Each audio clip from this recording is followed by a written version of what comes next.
you.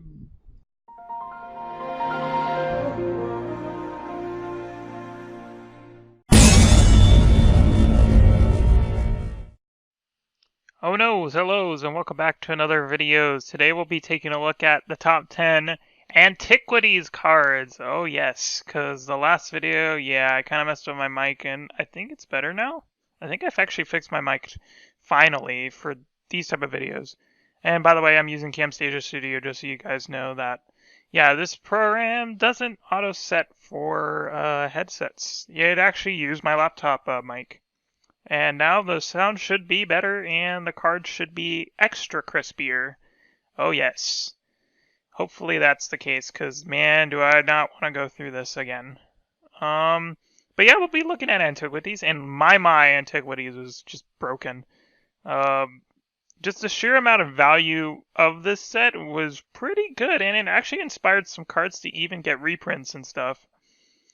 So, what do I mean by reprints? Well, you'll find out. But there's also some other stuff that didn't get, printed, so hopefully we can just never see them again, and it's all good. So I think for up next, we're going to do number 10, and if you think number 10 is broken, the other cards will just be as broken as they think. So number 10 is, of course, Power Artifact. Now, if you haven't heard about this card, there is a combo with Grim Monolith and Power Artifact, which would give you infinite colorless mana. And since this card is expensive and yeah, you can't really buy it, and it's just, you just have to rain money on the floor to even get it, yeah, chances are of you getting this card are very slim to none. But if you do get this card, put it in Grim Monolith deck, why not? So, Enchant Artifact, Enchanted Artifacts activated abilities cost 2 less to activate, and it can't reduce the mana list, of course. And yeah, this card was broken because of that reason, and for that reason, it hasn't been reprinted ever since. This is the only set that's been reprinted in, or not reprinted, but printed in Antiquities. So yeah, it's just a pretty busted card, and that does stuff to manas. Yeah, that's pretty much it, honestly. But yeah, let's just move on to this disgrace of a card that should never have been printed. To number 9, which I think is my personal favorite, Gates of Phyrexia. So it's just a 2 black cost enchantment for sacrifice one of your creatures during your upkeep to destroy any artifact. And then you may not sacrifice a creature yeah. So of course, can't interrupt it. So yeah, this is just, I think, the only black card that you can destroy artifacts with. Why the hell not? Just color bend black, why don't you? Now, this card would probably see play in sideboards of some decks in Pauper, because it is a common card. Bear that in mind. So you can't play this in Pauper and sideboard in it if you're playing a mono black deck, which of course Pauper is really like hands-on for mono color decks. So mono black aggro decks would definitely run this card because you could just sacrifice one of your creatures to destroy an artifact, which is really good in Pauper because if they get a prismatic lens, oh, they are set because they can color fix. But put this in, hell no. They are not going to get color fixing ever. So yeah, this is a sideboard card in Pauper, and it's used to just disrupt that kind of play, of color fixing, because color fixing is needed in Pauper for you to make those like 2-color, 3-color decks and stuff. So yeah, that's why I have it at number 9, because it's just a really powerful sideboard card, nevertheless. So yeah, that's why I have it at number 9. But you know what's not a sideboard card, and it's still being played in Vintage? Well, we'll go to Hurkyl's Recall. It's a 2-cost blue instant for return all artifacts target player owns to his or her hand. Now, you get where this is going. Yes, so this is played in like paradoxical outcome decks, which basically means you can bounce all of your stuff to your hand and replay it. Now, in Vintage, it is especially good because those artifacts cost 0, and you want your storm count to keep going up. So, not only does this count to your storm count, but you can recast those artifacts that you just bounced to your hand and get even more mana, and maybe even draw more spells. Now, Paradoxical Outcome's a little bit better because it makes you draw more cards, but Hurkyl's Recall still sees a little bit of play because you can storm off just as easy, even without Paradoxical Outcome.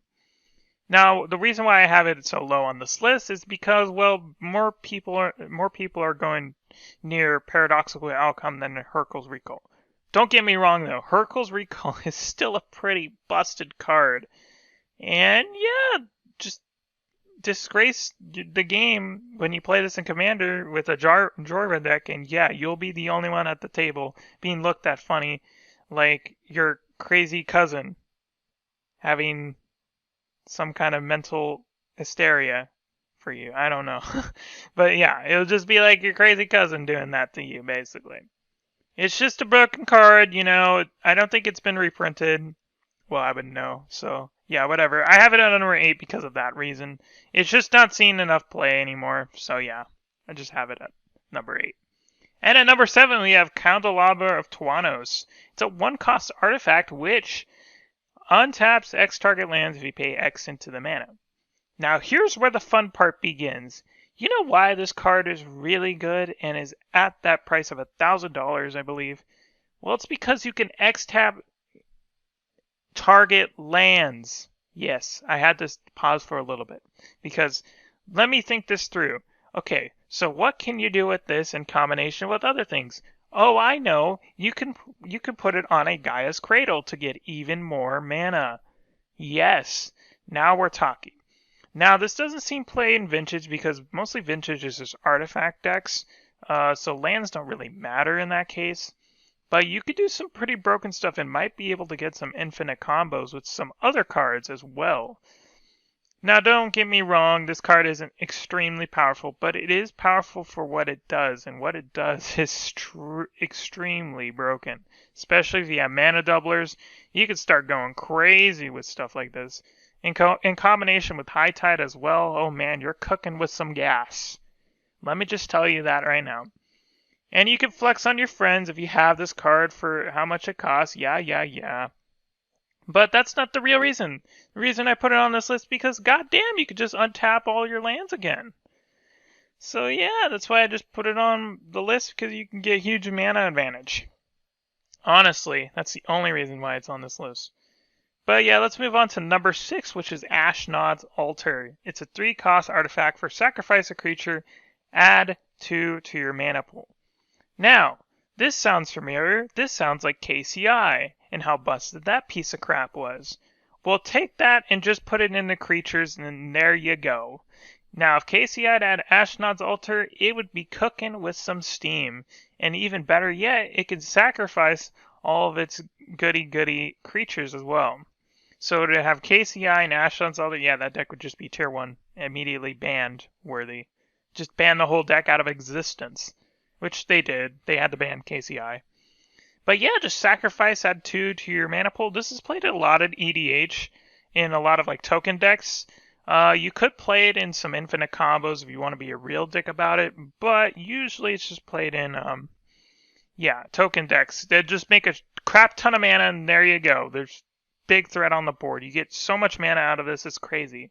Play it in Kaikar decks. Play it in decks with like Edgar Markov. Oh my gosh, you have so much mana up your ass. You'll be pooping and shitting it out before you know it. And yes, this card is, I believe, on the on the reserve list. So I don't know if it will get reprinted again. Well, you know, stuff can happen. Yeah, and that's all I have to say about that card. Because the other card that has to not deal with creatures but with artifacts, Transmute Artifact. Now, this card may look complicated to you, but let's just read it word by word what the card says actually. So it's a 2 blue sorcery for sacrifice an artifact, so it's kind of like Tinker, but you'll see what the effects it actually is. If you do search your library for an artifact card, if that card's converted mana cost is less than or equal to the sacrificed artifact's converted mana cost. So in other terms, if you sacrifice a Soul Ring, you either search up another Soul Ring or Mana Crypt. So something with lesser converted mana cost. So if it's Soul Ring's converted mana cost is 1, you search up a 1 mana cost artifact, or you search up something that's less. And if it's greater, you may pay X, where usually some people don't really do that. But you can to cheat something in play. That's why this card is really good in Tinker decks. Some Tinker decks will run this if they can't really get on curve. And their game's too fast, they'll just use this if they have to for another way to get your artifacts out. And if you don't, you just put it in your graveyard. No big deal, though, to be fair. So yeah, this is a pretty good card, honestly, because of how powerful it is. So it's basically like Tinker, except a little bit toned down, but also a little bit crazier. Because I would think, yeah, because Tinker, oh my goodness, why did they even print that card? Like, seriously, what a mistake they made. Oh, but we'll be talking about Urza when we, are degenerates. So yeah, just transmute artifact, just searches your library for anything. So it's kind of like Reshape, but a little bit better than Reshape. Because, yeah, you don't have to pay X into it. So yeah, just a pretty broke card, and yeah, we're going to move on to the next one, which the next one is the Rack. Yes, the Rack. I didn't say the Rock, I said the Rack. Yeah, there's a difference between the Rock and the Rack, but we'll talk about the Rack right now because, yeah, I have no other time to talk about it, and let's just talk about it right now. Now, this card was confusing to some people because of the way it was worded, but let's read the card right now, I guess, because it's a video. We should be rolling this along a little bit. So yeah, it's an artifact. If an opponent has fewer than 3 cards in hand during his or her upkeep, the Rack does 1 damage to an opponent for each card fewer than 3. Now the reason why I have it on this list is because of a little bit of a history with this card. This card was responsible for shutting down Necropotence decks that were getting out of control. And people would run about 4 of these in their deck just to get the control aspect in their thing. So you can run this against Control, you can run this against Necropotence aggro decks, or you can run this against basically any... You can put this just in any deck that just wants damage. That keeps wanting damage. People be put in red aggro decks back in the day just to get the damage. Because it was just so goddamn good. 1 mana, they have a clock, and they must abide by it. Now, this card got restricted in Vintage in those days. Now it's, I think, unrestricted, so you can play the Rack type of cards in Vintage. But yeah, it's not really a good deck, so I only have it at number 4 because of that reason. But it's still a pretty good card, nevertheless. Because of the way it's, the way it played out in the history of the game, I have it on this list because of that reason. The Rack is still pretty powerful, though. I mean, come on. You're putting a clock on your opponent. Would this be good late game or early game? I don't know. It really depends on the matchup. So if they're playing Control, yeah, this would hurt Control. If they're playing Necropotence decks, yeah, this would hurt Necropotence deck. If they're playing a lot of, card draw effects, like with some commanders like Niv Mizzet and, Nekasar, this would really hurt them, actually. So, yeah, it's just a really solid card. Now, here comes the top 3, which are all lands, mind you. Lands were really powerful in the old days, so yeah, let's talk about the most obvious. The first printing of the Tron Lands. Now, I'm not going to list each individual one, because basically they do the same thing, besides Urza's Tower.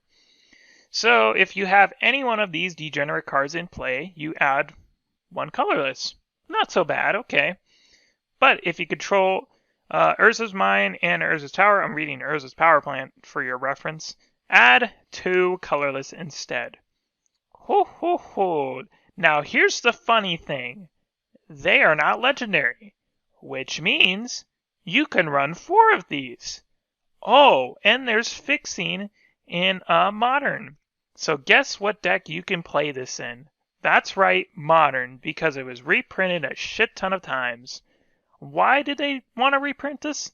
I don't know. They had nothing better to do than just twiddle their thumbs and say, alright, flip a coin. You want to reprint this? Ah, fuck it. We'll just reprint it because we want the goddamn money and we want all the people to come to Magic and Modern and stuff and we want to support them. That's why they reprinted it. Just, if you get all 3 of these out, basically, you add, basically a shit ton of mana. You add, about 7 mana. Or you can just cast Ugin, or cast Karn, turn 3. How fair is that? Not really fair, really. So, yeah, I have it on number 3 because of the way it's, the power level of these cards has gone off the roof. That there's even a deck based on it called Tron. Now, the reason why I call these the Tron Lands is because of that reason, is because of a deck in Modern called Tron, which has now gone a little bit to Eldrazi Tron, but there's still, Tron is still a thing in Modern. Oh yes, and it's really toxic. I think it's even played in Vintage, but it's Eldrazi Tron as well, or Eldrazi in Taxes. So yeah, it's just a busted card. It should have never been reprinted, and I don't even know why they reprinted it in the first place. Probably for money. I'm not gonna lie. I think pretty much for money. I'm not too sure about that, but I'm pretty sure it's for money. So here we go with the other land we have that is not legendary, by the way. Mishras Workshop. Oh boy. Here we go with this degenerate piece of crap. Tap to add 3 colorless to your mana pool. Alright, I'm done here. Oh wait, I'm sorry, I'm not done here. This mana may only be used to cast artifacts. Okay, so it's pretty weak, right? Wrong. Guess what Vintage is famous for? Artifacts. And guess what deck this is played in? Tier 1 deck called Ravager Shops, which is named after the workshop, Mishras Workshop. Now, this is not restricted in Vintage last time I checked, and why the hell they wouldn't restrict it, I don't know. They're just trying to get more money at this point and sell more of these, honestly. So what this was played in is Ravager Shop decks, where would you use a card Arcbound Ravager and this to generate insane value off the casting of artifacts. Now they actually had to weaken this deck from a long ass time ago. They had to remove Karn, they had to remove Mystic Forge, they had to remove a bunch of support for the deck that, yeah, Mishra's Workshop is still not banned in Vintage. Well, not banned, but restricted. You can't ban cards in Vintage. So yeah, it's just a really busted card, and I hope it never gets reprinted in forever. Oh wait, it's on the reserve list. It will never get reprinted. Thank God. Now, you'd think this would be number 1, but I just saved you guys a soul, because you could sideboard a card called Strip Mine. Yep, Strip Mine. Yep, this card. This little pimple on your little face. Yeah, this card that haunts you in your dreams when you play Magic for the first time. You're all like, oh, look at this land. I'm just putting down my land. I turn 1 land. I'm going to be ready for this game. All right, come on. Come on. What do you got, opponent? What do you got? All right, give me a second. All right, I play Strip Mine. Destroy a land. I lose the game. That was my only chance of winning. All my stuff cost 2. You ruined me. Why is this card not banned? Because Magic? So yeah, Strip Mine. Oh man, do I have terrible memories of this card. And in fact, let's tell a little story with Vinyl. Okay, so once upon a time, there was a person that came to my playgroup and played this card. By the way, this was in Cockatrice and not in real life, so bear with me here. I'm not going to mention the person's name, but I will mention the story in part. So, one fateful day, I was just playing my Phage the Untouchable deck, when all of a sudden, ooh look, there's a Crucible of Worlds. What's in the graveyard, you might ask? Oh, it's a Strip Mine. He also has an Exploration out, so he could play 2 of those. So what he did is he basically said, okay, I'll play Strip Mine. Destroy your land. And I'm like, God damn it, here we go again. And then he said, okay, I bring back Strip Mine. I destroy your other land.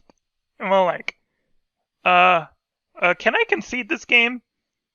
And I said to myself, okay, I still have a chance. I have darkness in my hand. It's fine. I can get back into the game. And I'm all like, all right, what's your next move? I'm like, okay, Summer Bloom. All right, I can see the game. And I was all like, oh my goodness, why is this card not banned? I mean, at least Wasteland is fair, but Strip Mine destroys any land. And no mention, it is restricted in Vintage. I'm pretty sure it's restricted in Vintage still. This card is so busted that they had to restrict it in Vintage. And let me tell you, no one plays lands in Vintage. So this just tells you that this card is broken and only destroys lands. God damn. I mean, we already have enough of that crap in red. Why do we need something that's just for any deck to have? Well, yeah, the story of Strip Mine is very harsh one indeed, because this card is banned universally almost everywhere. I think even in Legacy it's banned. Yeah, this card is really broken and should have never been reprinted. And those are the top 10 cards of Antiquities. So, you were surprised to see Strip Mine at number 1? Let me tell you, I wasn't. We already had to ban Ren and 6 for the reason of Wasteland and the interaction of that mess. So yeah, they just had to ban Strip Mine, honestly, because of that. But yeah, did you like any of the cards that got the ranking? Let me know in the comments below, and let me know what you think. So anyways, that'll be all for now. Thanks for watching, and I'll see you guys next time. Bye, and peace.